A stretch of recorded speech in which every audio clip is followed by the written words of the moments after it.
cases, we don't understand why exactly is this comparative and how not having this disability to ensure having it changes the situation. But also, secondly, notice this framing actually mitigates their impacts. Why? Because if you have a large number of cases that happen in the status quo, meaning that insurance companies are less and less likely to give out these products because they simply do not want to give the risk. So we don't understand where exactly the delta is in this debate.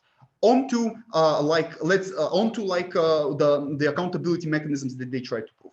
Firstly, notice that sexism is very entrenched in society towards men. From little children, boys have been told that they are a special and better place in society than women. They have been given better activities to do. They have been given better toys, and women are usually pushed back to like different duties that they should have. Like, for example, in the kitchen, washing dishes, women being told not to speak out, while men are being told to speak their mind. This over time becomes worse because usually when people go into universities, like men, they join like boys fraternity clubs, all boys clubs, where usually they connect with each other, and this is how sexism arises. Why? Because they create a culture of macho posing and them doing like associate manly stuff and like looking down on women. So this is a culture that is created in their head that has influenced their life since young age. So meaning if they get seminars or like stuff being taught towards them, it's not going to change their minds on this particular moment. But then OG says, but like, for example, you can fire a manager that's been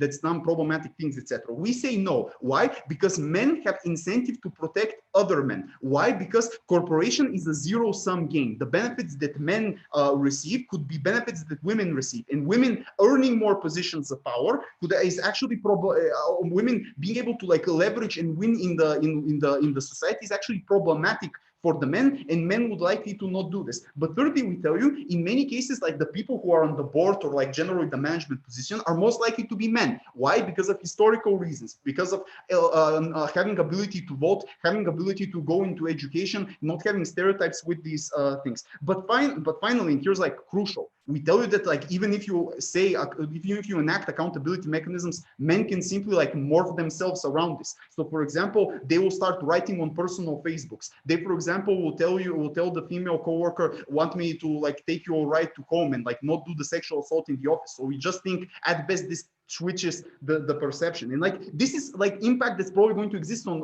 both sides. And notice like top half agrees with this. There isn't like big comparative for you to give in this debate. What does change, however? Let's like go into like the incentives of companies. So companies' main incentive is like to cut costs and maximize profits in order to have biggest profit margin on their side of the house, meaning that they want to minimize risks and liabilities that could happen. A lawsuit on sexual assault that may occur, or general legal expenses for settlements, etc., are unpredictable risks. You do not have control over when exactly this is going to happen or what exactly is the perception, what exactly is going to be the perception around this, meaning that you would want to minimize these risks. Now, here's how, why is this compared?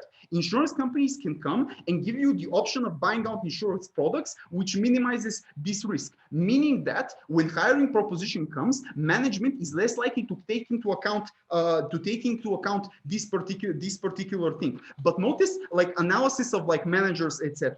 We tell you that managers, even if they wanted to, do not have full ability to control this process. Firstly, because of lack of time and resources, because they have to like literally do their job, do other things, they have family, etc. But also because there are other factors that are more important. For example, deals, taking care of your supply chain, looking at your finances, etc. Meaning that they do not have the ability to enact these policies in the first place. But secondly, we tell you it doesn't matter if they do have the ability. They simply perceive this as something that they cannot control. Why? Because they themselves will probably say to themselves, I cannot control what happens in the lunchtime. I can't control what happens in the personal lives of my employees. I cannot control different things, etc. Meaning that the obvious choice in this debate that they're likely going to do is going to like not hire the woman in the first place. This is similar to, for example, not hiring the woman because there is risk that she may be pregnant and you have to pay for 2 years her pregnancy, her maturity rate. But why is this like very easy for them to do choice when delta comes? Because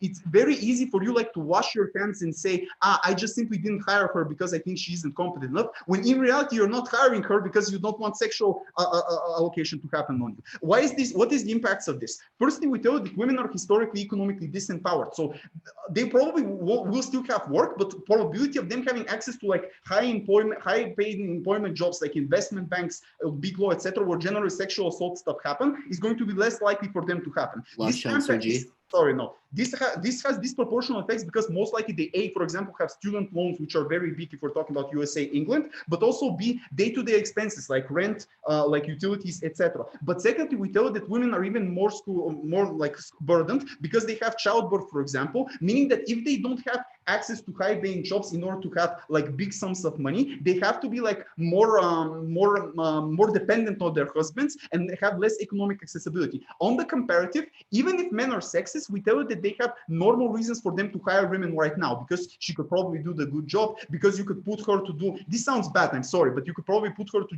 do jobs other that are like befitting a woman, etc.